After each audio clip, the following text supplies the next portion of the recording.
Le plastique. On en produit des millions de tonnes chaque année, il est partout autour de nous.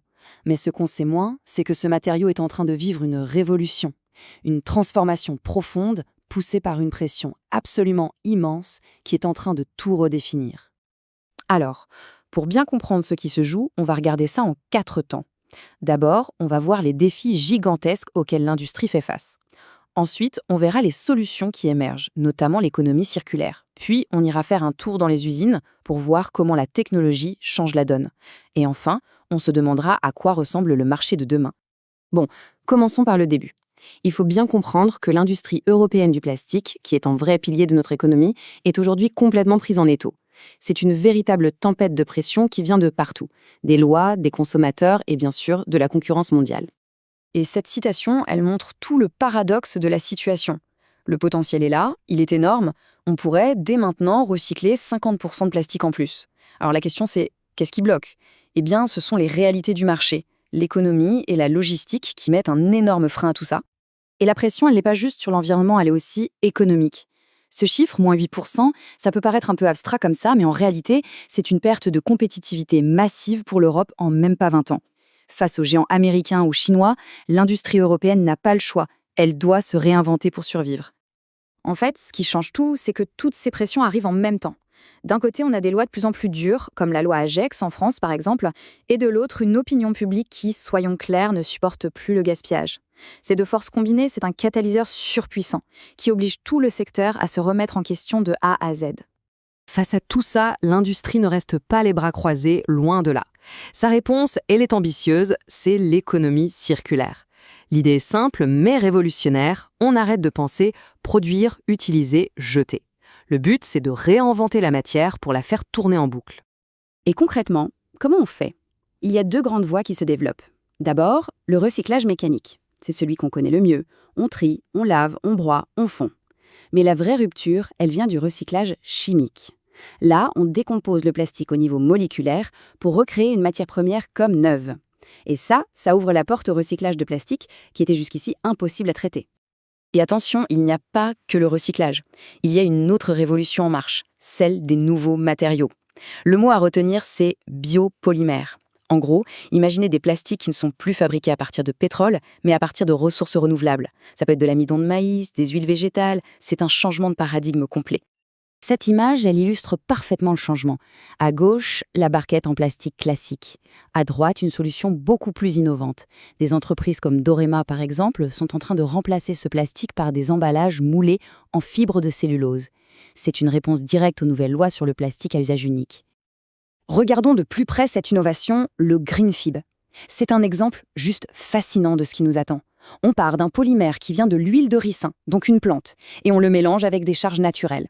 Alors on a de la farine de bois, classique, mais aussi, et c'est là que ça devient fou, de la poudre de coquille d'huître. Qui aurait pu imaginer qu'on renforcerait nos plastiques avec des déchets marins?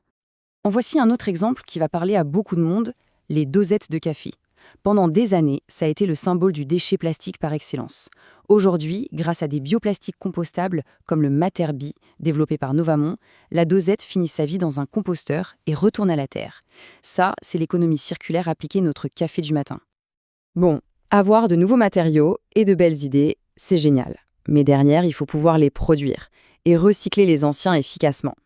Et pour ça, il faut des usines qui suivent. C'est là que la technologie entre en scène et change absolument tout sur les lignes de production. Au cœur de la fabrication, on a souvent le moulage par injection. Les presses modernes n'ont plus rien à voir avec les vieilles machines très gourmandes en énergie. Aujourd'hui, ce sont des outils de très haute précision, beaucoup plus rapides et surtout bien plus économes. Concrètement, chaque pièce qui sort de la machine a une empreinte carbone plus faible. Et ça, c'est l'économie circulaire en action, directement dans l'usine. Avec des machines comme celle d'Erema, un industriel n'a plus à jeter ses chutes de production. Il peut les broyer et les réinjecter directement dans le processus. En quelques minutes, un déchet redevient une ressource, sans même avoir quitté le bâtiment. Ça, c'est un point qu'on oublie souvent, mais qui est absolument clé, la température. Pour mouler du plastique, il faut chauffer, puis refroidir, et ça consomme une énergie folle. Les nouveaux thermorégulateurs, c'est une petite révolution silencieuse. Ils peuvent faire baisser la facture d'énergie de plus d'1 tiers. C'est bon pour le portefeuille et c'est surtout excellent pour la planète. En fait, toutes ces innovations ne sont pas des coûts isolés. Elles convergent toutes vers un même objectif, l'usine du futur, l'usine 4.0. C'est une usine connectée, intelligente, pilotée par la donnée, qui va optimiser chaque gramme de matière et chaque watt d'énergie. C'est la promesse d'une production enfin à la fois performante et durable. D'accord, donc on a de nouveaux matériaux, des usines plus intelligentes, tout ça redessine complètement le paysage. Mais alors, la question qu'on se pose tous, où sont les opportunités? Quels sont les secteurs qui vont tirer leur épingle du jeu? Les données nous donnent quelques pistes intéressantes. C'est la question que tous les professionnels du secteur se posent. Après une période économique vraiment compliquée, avec une production au ralenti, est-ce que le vent est enfin en train de tourner? Est-ce qu'on voit les premiers signes de la reprise tant attendue? Ce tableau, il nous donne une réponse assez claire. Regardez bien la colonne pour 2024. Après des années dans le rouge ou l'orange, on voit enfin du vert qui réapparaît. L'emballage, l'automobile, l'électronique, tous les grands secteurs repartent à la hausse. C'est le signal que tout le monde attendait, et ça montre que cette transformation de l'industrie commence vraiment à porter ses fruits.